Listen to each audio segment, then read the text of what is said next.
Hey Phantomaniacs, welcome to the newest unboxing here on the Needless Things YouTube channel. Today we are taking a look at something from a line that I'm not collecting a lot of, but I do pick up specific things here and there, especially Mandalorians. So this Boba Fett deluxe figure from Star Wars Black Series, obviously Hasbro's premier Star Wars line, came in the other day, and I'm going to take a look at it here. The back of the box, I am a big fan of the. Now, granted, this one is larger than your standard releases because it's a deluxe figure. I want to throw in the word so-called deluxe figure, but I feel like it looks pretty deluxe. We'll see once we open it up, but I'm a big fan of the new box design for the Black Series. I like this angled edge on the side with the character portrait. The window is as big as it needs to be. And everything is, especially with the regular releases, a little more compact, so it feels like there's less wasted space in this packaging. It's also a little bit slimmer. I like it. I think it looks good. I also like the color designations for what part of the Star Wars franchise the figure comes from, which our green here is Return of the Jedi. Back of the box, we've got that same portrait, and then a small blurb in multiple languages. Boba Fett, with his customized Mandalorian armor, deadly weaponry, and silent demeanor, Boba Fett was one of the most feared bounty hunters in the galaxy. Interesting that it says Boba Fett was one, although I guess everything is a long time ago. So there you go. And this is release number 06. I don't know what that means. I don't know what the significance is. Because like I said, I'm not collecting a lot of stuff from this line. But when a Boba Fett or any other Mandalorian comes out, I got to grab them. So let's take our trusty 1964 box cutter. Slice right through that tape. And you know the first thing we're going to see when we get into this box. You know what it is. It's going to be that little piece of paper that Hasbro loves so much. That legal disclaimer. You know what? Let's take a look. I always just throw these to the side because my assumption is it's some garbage legal disclaimer that I really don't need. And sure enough, that's what it is. Just choking hazard in 39 different languages and then a bunch of legal mumbo jumbo. And it's wild to me that they have to include this with all of the other insane text that's on the packaging itself. Times certainly have changed, my friends. All right. So we've got Fett sitting here in the tray. I'm going to pop all of these deluxe accessories out. Differentiated from the regular Boba Fett release. Well, I guess there have been regular Boba Fett releases, but the others were Fett in Empire Strikes Back, where he does have a significantly different look from his Return of the Jedi armor. The most noticeable thing being that in Jedi, he has red gauntlets, and in Empire, they're green. But there are a lot of other details that I'm not going to get into here because all we're doing is taking a look at this figure and trying to decide if it's awesome or not. Ooh, gosh, I'll tell you one thing I hate right now. What is going on with that? All right, this is taped in here. So there we go. And right out of the box, his cape is just crushed. That's terrible. Obviously I'll heat that up and it'll fall back into place and look just fine. But yeah, that's just mashed in there. And you know what? Why isn't this soft goods anyway? Other figures have done that, and I think they look the better for it. I believe this Fett has a slightly different belt as well. Again, I couldn't tell you all of the minor differences between the looks of the Empire armor and the Jedi armor, but they are different, and this is the first Jedi Black Series Fett that we've gotten, and then there's a vintage collection coming as well. Actually, mine's in my pile of loot at bigbadtoystore.com. I probably won't be reviewing that one, though, because vintage collection stuff, I don't know. I just like opening it and enjoying it. I don't really feel the need to review it. Okay, so right here we've got the line that he uses to wrap Luke up. You can see the little sort of grapnel on the end of it there. And my suggestion, because you look at this and you think, well, if you wrap another Black Series figure up in this line, it's basically going to be like right here, which is not an accurate distance for the movie. So you can replace this. This is what I did when I was a kid. Because if you know anything, you know that in the history of toys, anytime there's like is this considered soft goods? I guess it is. Because there are plastic lines like this as well, for different figures, different toy lines. But anyway, I would always replace the strings here because they were never long enough. So if you want to do that, do that. But if you don't want to use it at all, then it's simple, because this is just a little cuff piece that pops right off. Matches the color of the gauntlet just fine. This little knot here is not the best look in the world, but that's the solution they came up with for this piece that honestly you're probably not going to display it on the shelf with this anyway. But it is a nice little it's a toy. It's a playable accessory, and I like it for that. So all right, now that we've gotten that out of the way, let's take a look at the figure here. He's got a lot of loose pieces. Shoulder pads or shoulder armor is connected to this sort of vest piece here. This is a much darker green than the Empire version. I think it pops a little bit better in contrast to his flight suit and all his other various pieces. You can see all of the wear painted onto the gauntlets there. I would assume that these are the same gauntlets. He's just decided that he prefers a dark red over the green that they were before. And since he gave them a new paint job, which we saw he does in The Mandalorian, they've just seen some damage and some wear and tear. Maybe Beskar. Are these actually made of Beskar? I think so. I think all of the actual armor pieces are Beskar. So maybe Beskar just doesn't hold paint very well, or Fett just gets into that much trouble all the time that his armor just always looks perpetually worn, which is, of course, a part of the language of Star Wars. Is nothing, or very little is shiny and new out in the frontiers and whatnot beyond the realm of the Empire. Because, of course, all the Imperial stuff does look shiny and new.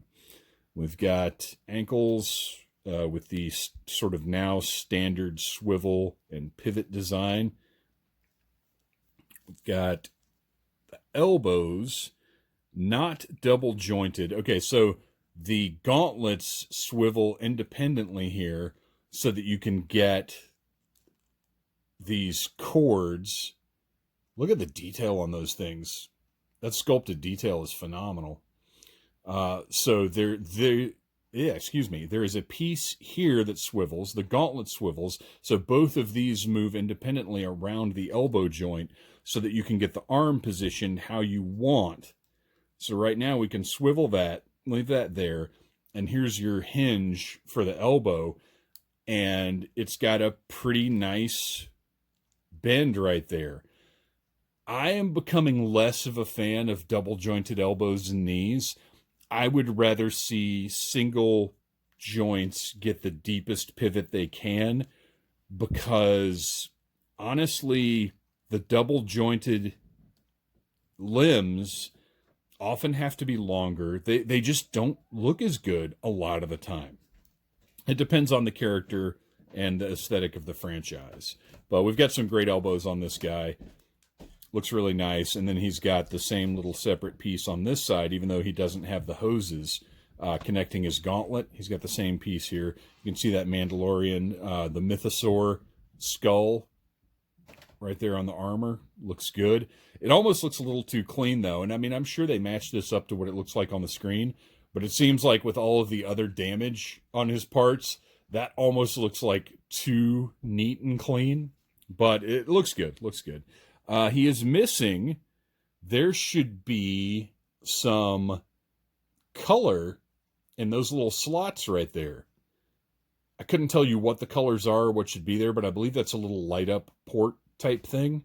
And there's nothing there. I feel like Hasbro maybe just left the deco off of that. And it's a tiny, tiny detail. And when he's on the shelf, I don't know that the eye is necessarily going to be drawn to it. But for as thorough as Hasbro tends to be with deco in this way, that does seem like kind of a big omission. But he does have this insignia over here on this side. Looks great. The wear on this guy looks really good. I love all of the silver here where the paint's been worn away. Really, really nice detail on the helmet. He's got his rangefinder, which does move up and down on what feels like a pretty sturdy hinge. Think about how tiny this little piece is right here. It's the sort of thing that years ago you wouldn't ever want to move because you'd be so concerned about breaking it. But it's pretty sturdy. It feels good when you move it. I'm not worried about it just popping out or breaking off or anything. Nice paint on the belt. You can actually see the detailing there, and then the pouches, which are accurately painted a different color. Oh, look at the ties on the back of his underbelt, I guess. I don't know. Very cool. Looks good. He's got that strap going to hold the trademark Boba Fett cod piece in place. And then down on the knees, again, not double joints, but very deep single joints. Because that's, how deep do you need your Boba to bend his knees? I wonder how far that ankle goes. There we go. That's not bad. So you get, that looks a little weird because the knee, like in this position, his knee is like out here. So it's almost like his knee grows when he bends his leg, but still pretty decent range right there. Looks good. I like how they have the knee pads sort of hanging over the joint right there. Looks nice. He's got the tools in the pouches here, all painted up, looking good.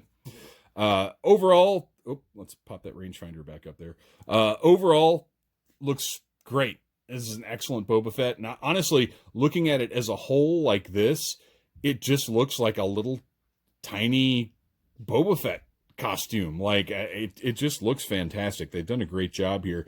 And I guess one of the things that's great about Fett is he has a concentration of deco here, but then he's got all this just blank spot on his coveralls or his flight suit or whatever you want to call it, where there's no deco needed. Just looks really good. And they've also gotten the detail here, if you notice, that I learned this when I was making a Mandalorian costume for myself years ago, that this is actually a vest piece on top of the flight suit. So this is a different color from this, which the figure, you can see, has captured. That it's a slightly different shade of gray there, and that's accurate. And also makes it even warmer to wear a Mandalorian costume in August or September than you might think it would be, because you've got armor and then the vest and then the coveralls, and you're probably wearing some kind of t-shirt or something under the coveralls to keep from chafing. So yeah, on the back armor, we've got the little buckles here where his jetpack goes into place, which we'll see in a second.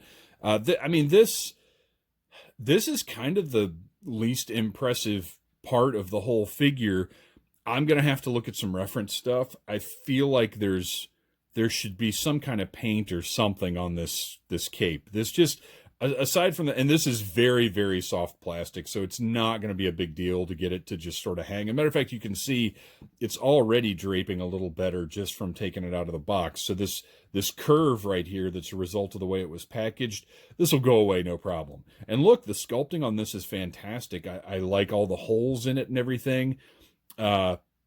It's not bad, but I really do just prefer the soft goods that have been used in the past over this. It just doesn't look, it's all just one color, doesn't have any kind of wear detail painted on. And, maybe in the movie it is just this green piece of fabric, but I don't know. This feels a little lackluster compared to some of the rest of the figure. So let's take a look now at these deluxe. Well, I guess this isn't deluxe. You could hardly consider Boba Fett's jetpack deluxe because it's a must-have piece. You got to have this to go with him. And you can see, again, all of this great painted detail. Looks absolutely fantastic. The sculpt is great. The nozzles for the jets rotate. Just looks fantastic. And then we've got a removable rocket that has It doesn't go in any specific way, which I like. Just pops right in there. And there you go. Looks awesome. I love this.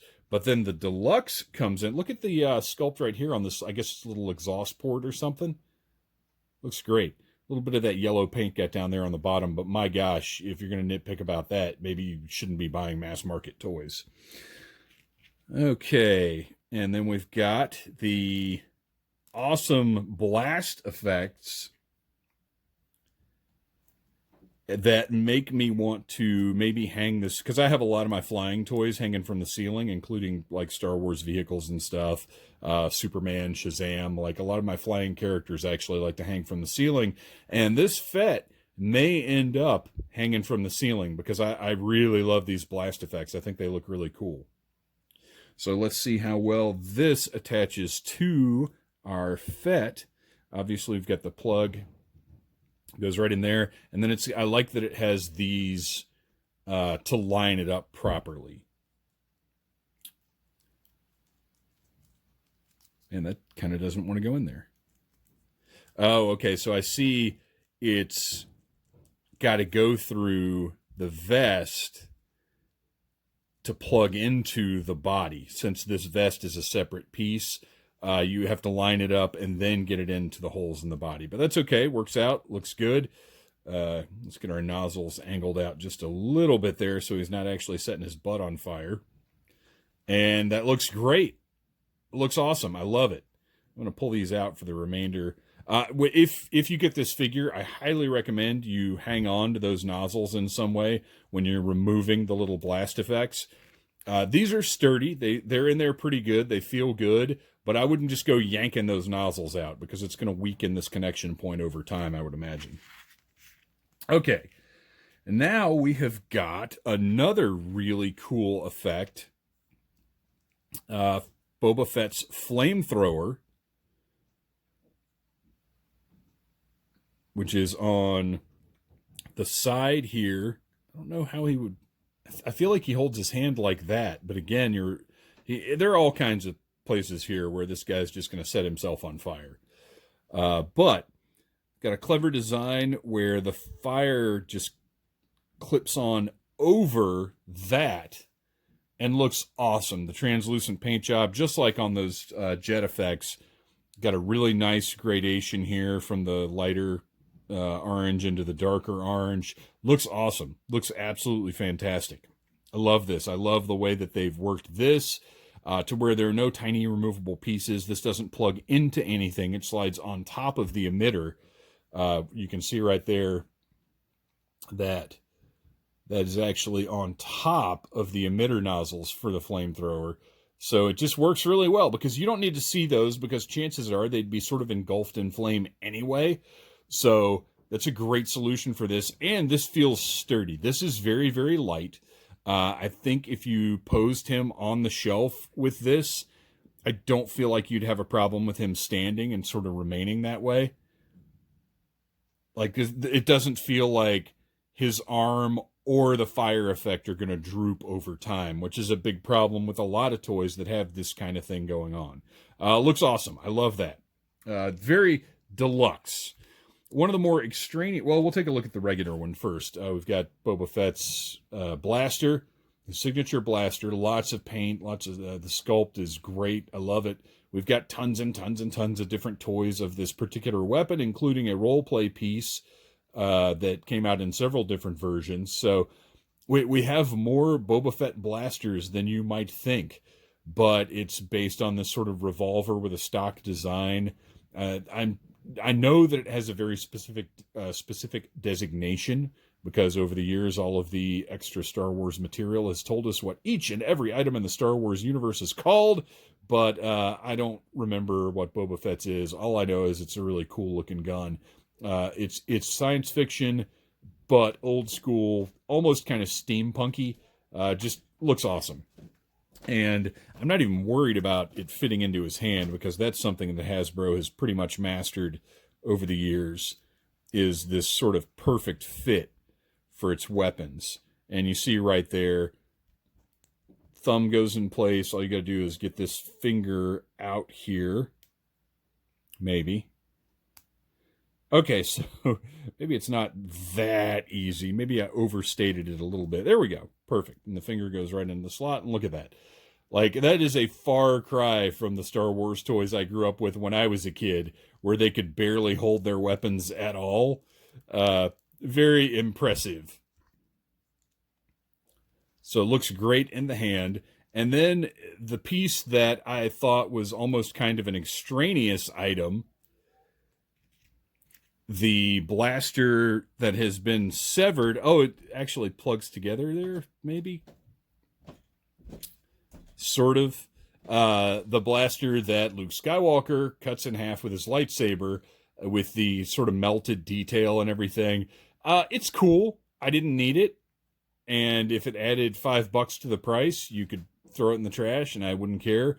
But it's a neat little piece. I don't mind it.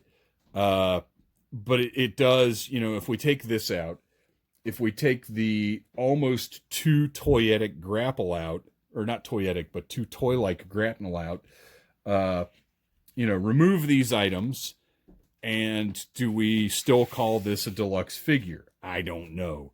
I don't know that those flame effects, I don't know. Toys are what they are now. They cost what they cost now. And as toy collectors, we just have to make the decisions of, do we want this particular thing badly enough to spend the extra money or whatever the cost is on what we get? And in my case, FOMO gets me. I'm weak-willed when it comes to toys, especially of characters I love. So more often than not, the answer is yes. I am going to spend that money. I love this Boba Fett. I think Hasbro did a bang-up job on it. It looks great. All of the detail is there. All of the paint is there. Well, no, not all of the detail is there, because we're missing this little bit of color here. But other than that, it's a great figure. If you're a fan of Boba Fett, if you collect Mandalorians, I think this is a must-have. Please like, subscribe, share, tell your friends about the Needless Things YouTube channel, and come back in a few days for an all-new unboxing. Thanks for watching, you guys.